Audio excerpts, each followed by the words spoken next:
செய்வோம், பெற்ற தாயை பேணி காப்போம், மானிடர்க்கு சேவை செய்து உயர்ந்திடுவோம், அது மாதவனின் சேவை என்று புரிந்திடுவோம். சேவை மனம் வேண்டும், தூய சேவை மனம் வேண்டும், சேவை மனம் வேண்டும், தூய சேவை மனம் வேண்டும்.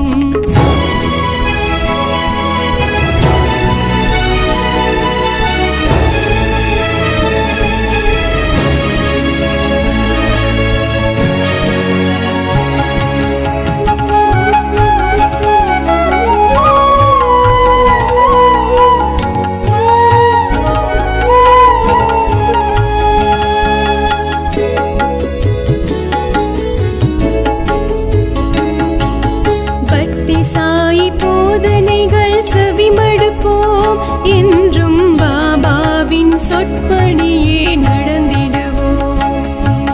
சத்ய சாயி தெய்வம் என்று நம்பிடுவோம், எம்முள் சாயி தெய்வம் இயங்குவதை உணர்ந்திடுவோம். நல்லதையே காண்போம், என்றும் நல்லதையே கேட்போம்,